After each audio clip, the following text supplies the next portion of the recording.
Meus amados irmãos, voltamos aqui para trazer até você a leitura bíblica diária e para a gente mais uma vez é uma honra poder compartilhar desta palavra pura e bendita do nosso Senhor Jesus Cristo, onde iremos hoje ler, ouvir e meditar o livro de 2 Reis, capítulo 20, onde nós vamos ver a enfermidade do rei Ezequias e a profecia de cura. Verso 1 diz: e naqueles dias caiu Ezequias doente e para morrer. E veio a ele Isaías, o profeta, filho de Amós, e lhe disse: assim diz o Senhor, põe em ordem a tua casa, porque irás morrer e não viverás. Nós temos aqui um verso bíblico onde, de fato, não podemos afirmar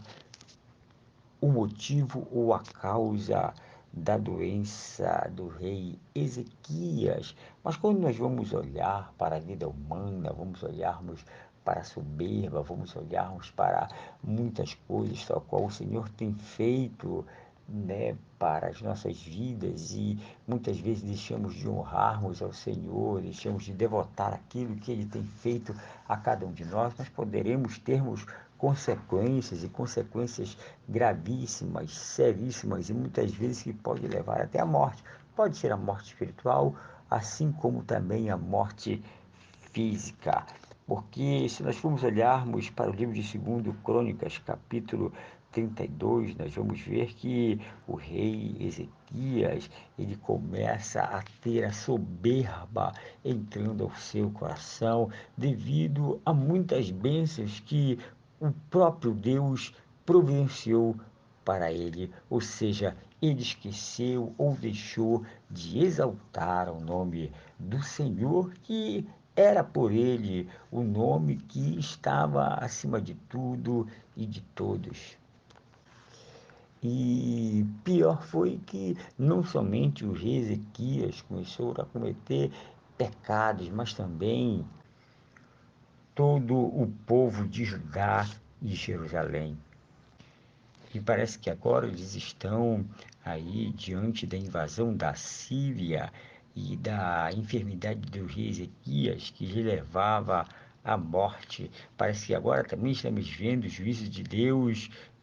sendo aqui cumprido devido a todo o pecado. Não mais agora somente do rei, mas também de todo o povo. Rei Ezequias tinha começado o seu reinado com uma das maiores mudanças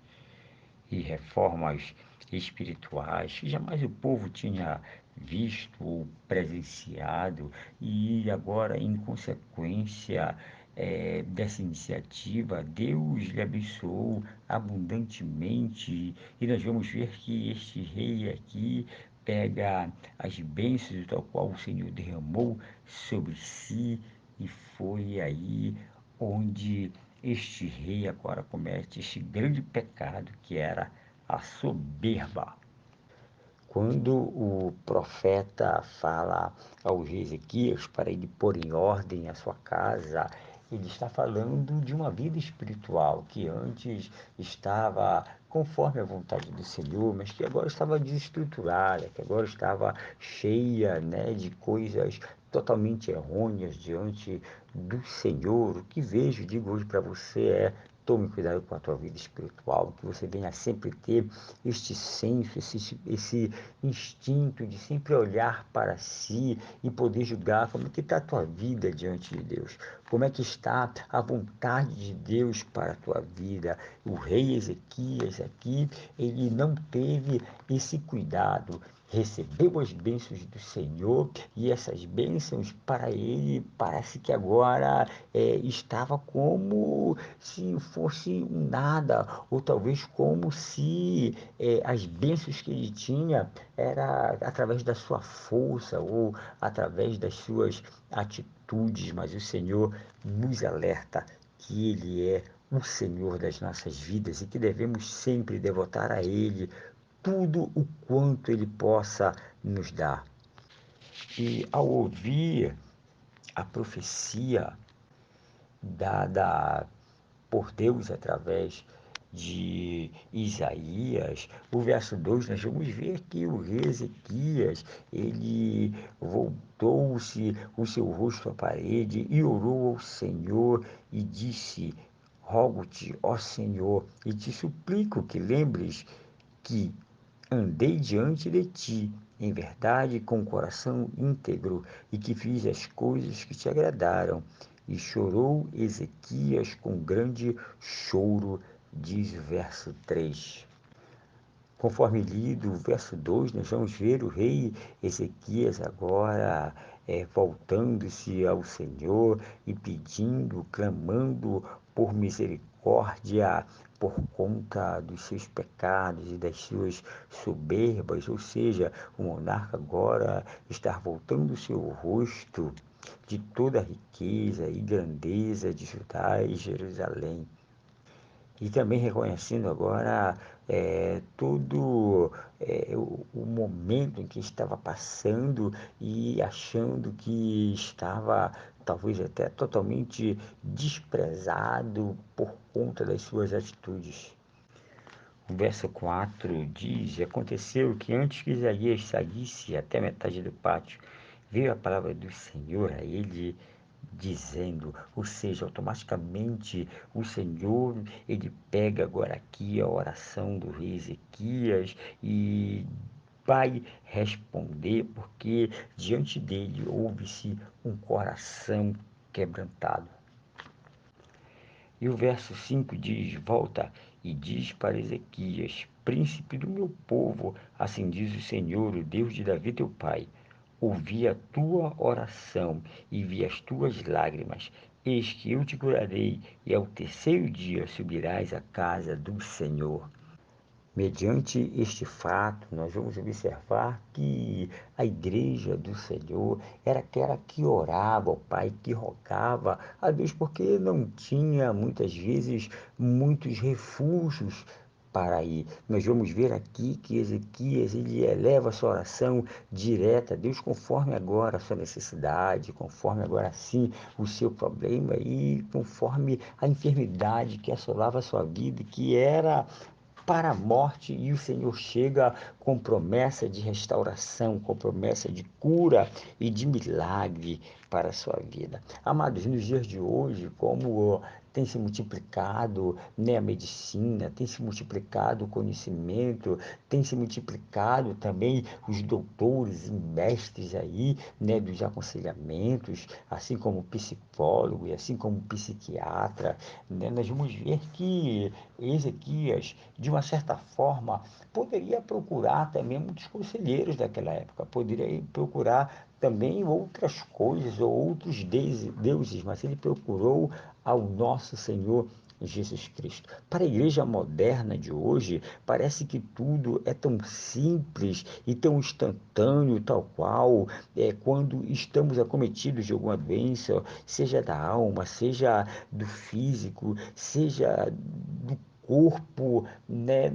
A gente sempre tem uma saída natural, porque podemos aí obter conselhos de um ou de outro, dizendo, procura um psicólogo, ou procura aí,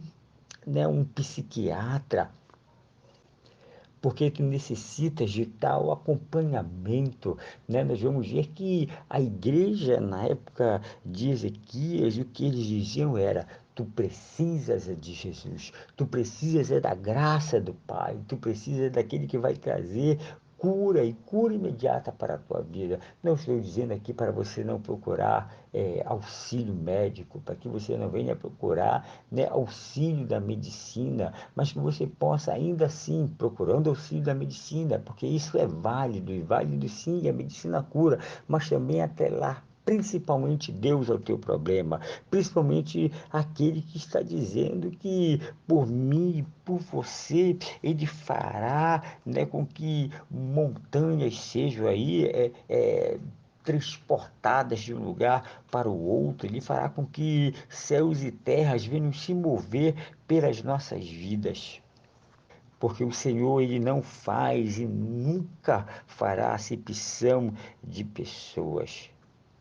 E o que ele fez a este monarca, certamente Deus poderá fazer por mim e por ti, se orarmos ao Senhor e clamarmos ao Senhor como se deve orar e clamar, com o coração quebrantado diante de Deus. Queridos, nós vamos ver aqui no verso 6 que o Senhor lhe dá mais uma vez a dádiva de vida ao rei Ezequias, porque ele acrescenta em mais 15 anos a sua vida. E diz o verso 6, e acrescentarei ainda os teus dias em 15 anos, ou seja, nós vamos ver aqui na Bíblia que foram poucos, né, em sua história que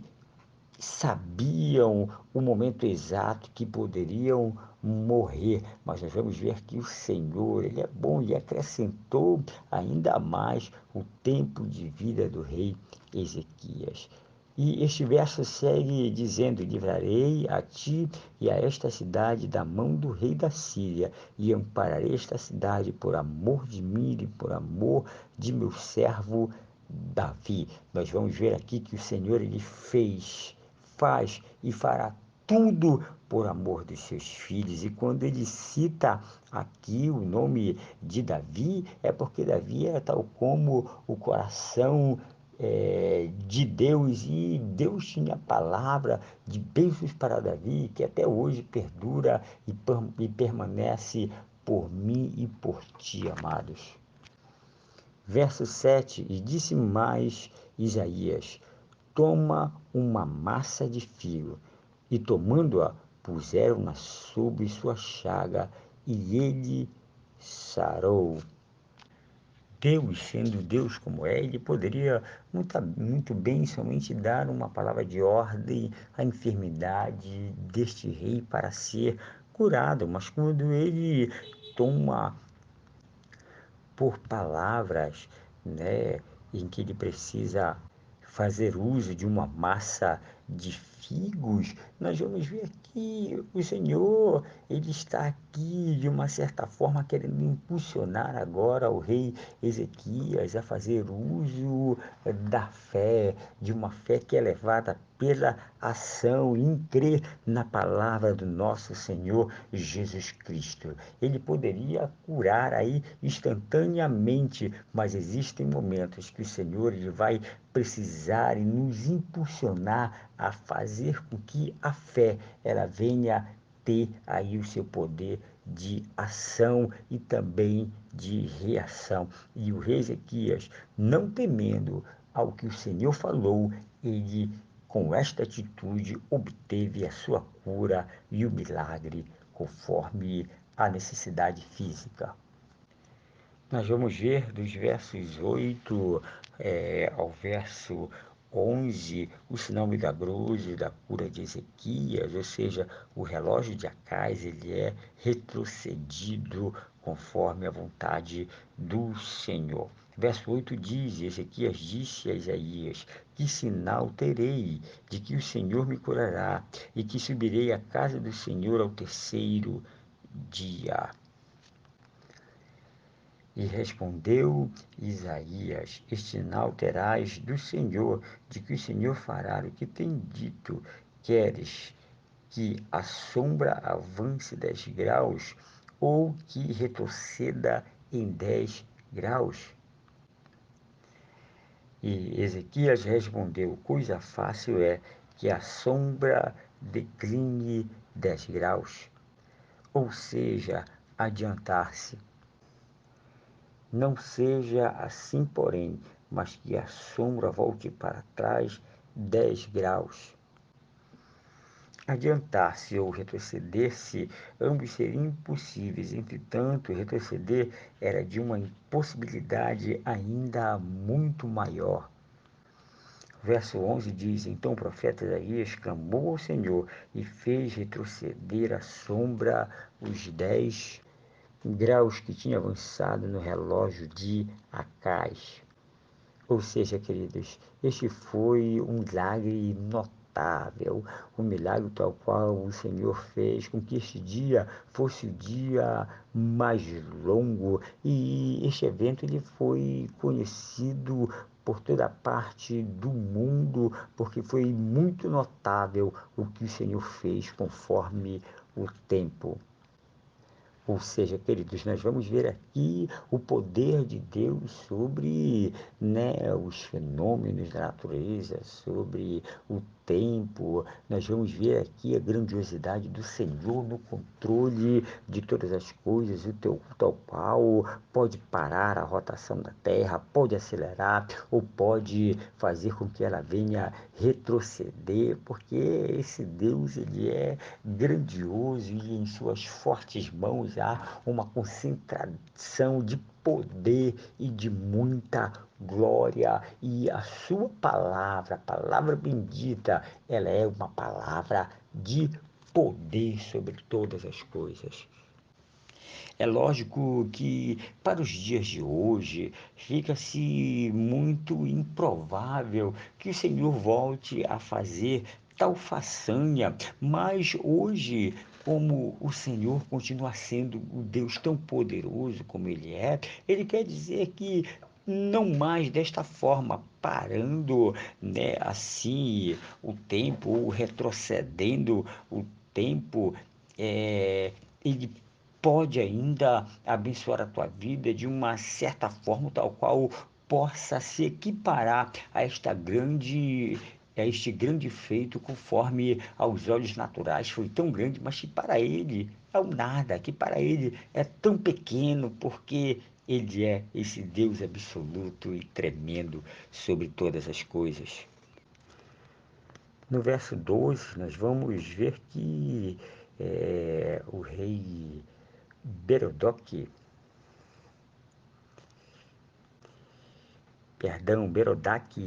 Baladã, filho de Baladã, rei de Babilônia, enviou cartas e um presente a Ezequias, porque tinha ouvido que Ezequias tinha caído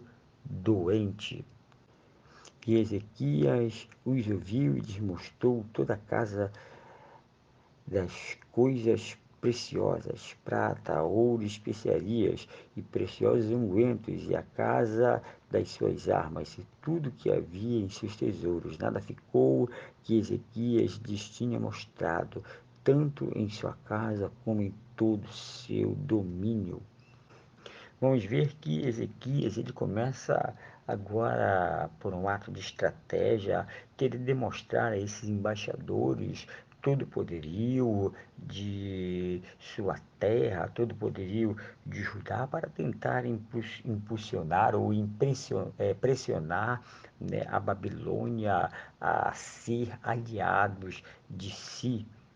porque Babilônia também estava procurando aí aliados contra o poder do exército sírio. O verso 14 diz: então o profeta Isaías veio até o rei Ezequias e lhe disse: o que disseram eles? E onde vieram a ti? E Ezequias lhe respondeu: de longínquas terras vieram de Babilônia. No verso 15, nós vamos ver que o profeta faz novamente outra pergunta ao rei Ezequias, e lhes tornou a dizer: o que viram em tua casa? E Ezequias respondeu: viram tudo que tinha em minha casa, nada ficou em meus tesouros que não lhes tinha mostrado. Nós vamos ver que Ezequias ele comete um erro gravíssimo diante de Deus, porque quando esses embaixadores vão até ele se preocupa em mostrar o que ele tinha, né, tal qual os olhos humanos poderiam ver, sendo que Ezequias ele deveria ter mostrado ao homem aquilo que os olhos não veem, ou seja, ter mostrado a Deus, ter mostrado a estes homens que Deus ele era aquele que estava provendo sobre a vida de Ezequias, e também conforme a palavra do Senhor tinha multiplicado aí os seus anos de vida, ou seja, amados, tudo que nós temos, ou tudo que o rei Ezequias tinha e é de maior valor, são da parte do Senhor e não aquilo que nós podemos se pegar ou podemos obter. Não é o dinheiro, não é os bens, mas sim tudo o que é de mais precioso nas nossas vidas tem e deve ser o nosso Senhor Jesus Cristo. E então o Senhor, mais uma vez, traz repreensão ao rei Ezequias, porque nós vamos ver no verso 16 que Isaías diz a Ezequias: ouça a palavra do Senhor. Eis que virão dias em que tudo que está em tua casa e tudo que está em teus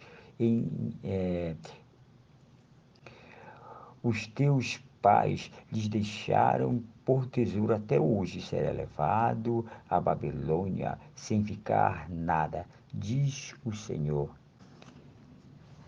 E de seus filhos que sairão de ti, que terás gerado, tomarão e serão eunucos no palácio do rei da Babilônia. Ou seja, vamos ver aqui a profecia, mais uma vez, tal qual se cumprirá sobre a vida do rei Ezequias. Verso 19: então Ezequias disse a Isaías: a palavra do Senhor que falaste é boa. Depois disse: mas não haverá paz e verdade em meus dias. Ou seja, ele faz mais uma pergunta ao profeta Isaías.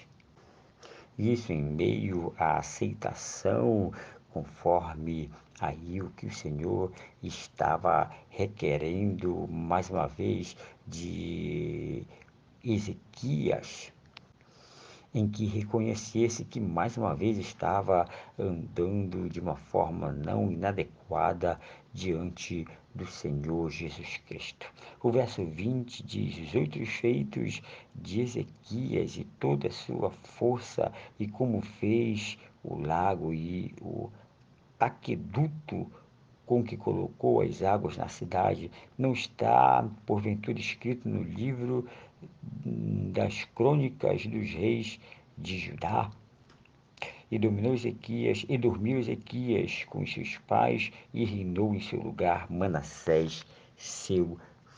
filho. Ou seja, queridos, vamos ver aqui mais uma vez um rei que começou bem diante do Senhor e que teve aí o seu momento mais crítico, tal qual iria morrer, e o Senhor novamente vai e traz a cura a ele, e por consequência de muitas outras coisas, o tal qual ele entristeceu novamente o coração do Senhor, lhe levou à morte após esta prorrogação de vida por mais 15 anos. Amém? O que o Senhor quer dizer para mim e para você, que há tempo, né, de se voltar ao Senhor em meio ao pecado, que há tempo de se voltar ao Senhor com arrependimento, independente da minha ou da tua situação, porque o Senhor, Ele nos espera. Amém? Que o Senhor nos abençoe, nos dê graça,